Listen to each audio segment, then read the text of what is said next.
Welcome to Two Open Doors, the podcast that explores our power to open or close the doors of relationship with the important people in our lives. We hope you'll learn from and share your wisdom with our community. Thanks for joining us.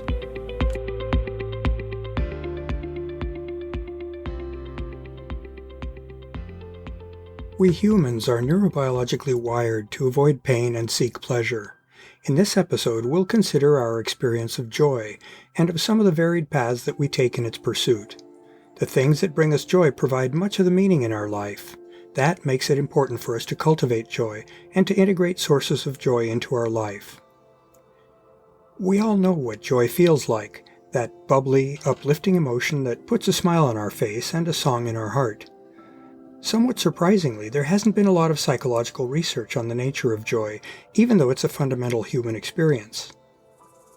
Joy seems to be different from happiness, which is a term for the varying degrees of contentment that accompany different pleasurable experiences.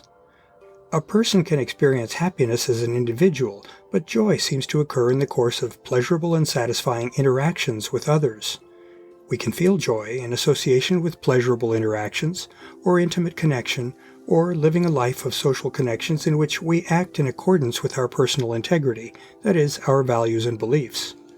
Joy seems to occur when we have a positive experience that involves something that is significant to us. Whereas happiness is our response to externally triggered occurrences that are pleasurable, joy is our internally generated response to positive, enjoyable experiences and occurrences that we find meaningful. Joyful feelings act as a sort of feedback mechanism that tells us that what we are experiencing is aligned with what we hold dear. Joy lets us know that we're moving in a direction that is consistent with who we are and what we want. Joy is our recognition of good and meaningful things that are happening in our world. We've noted that joy occurs in the course of positive interactions with others.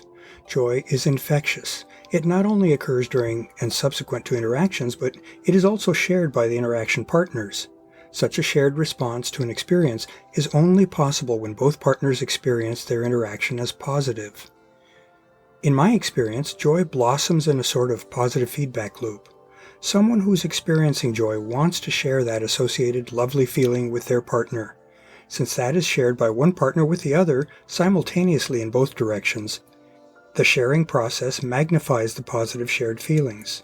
Joy makes the shared positive experience sweeter for both partners. People can share joy in different ways. Just seeing someone radiating joy is often enough to also instill joy in us. People can verbally describe why they are joyful, and our increased awareness and understanding of the other person's positive experience can promote joy in us. Even more powerfully, though, nonverbal expressions of joy can cause us to resonate with the other person's feelings. Ecstatic facial expressions or other body language can convey joy. We can discern joy in another person's relaxed and open posture and expression, and that can serve as an invitation for us to also assume a welcoming and joyful stance. Joy seems to be meant to be shared. While joy is a universal human experience, there are many different paths to entering that blissful state. Different kinds of interactions can offer joy to different people based on each person's preferences. For example, some people delight in sharing adventures with others, including sensory or sexual experiences. Some take pleasure in diversity and novelty, while others more greatly value comforting predictability and security. For yet others, joy can come from deep and intimate interchanges with a small number of especially close friends or lovers. For any given person, joy may come from different sources at different points in time, based on that person's mindset and emotional state.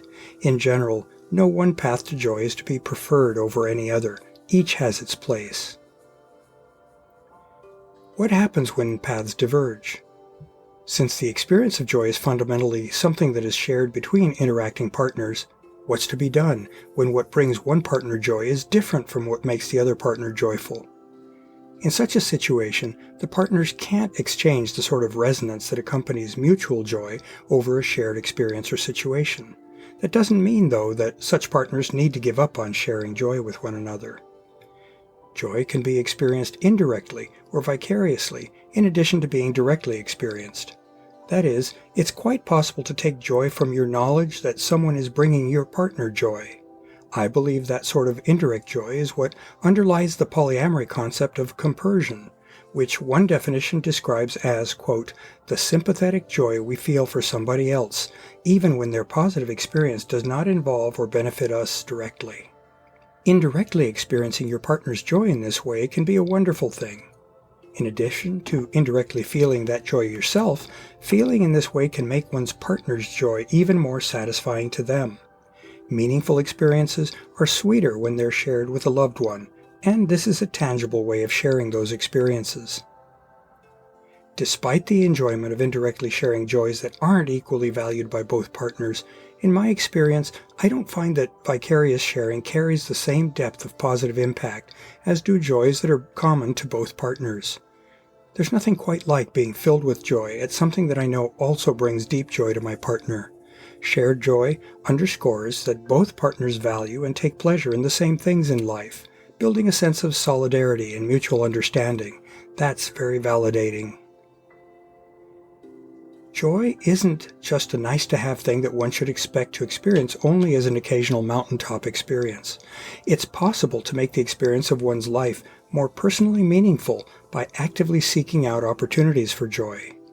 In coming to know oneself through reflection and self-examination, we can identify the things that we especially enjoy sharing with others, just as we can identify the things that draw down our energy and increase our stress or negative emotions. We can choose to make room for our sources of joy, while making ourselves less open and available to negative experiences. Of course, life isn't all sweetness and light. We all have hardships and responsibilities to bear.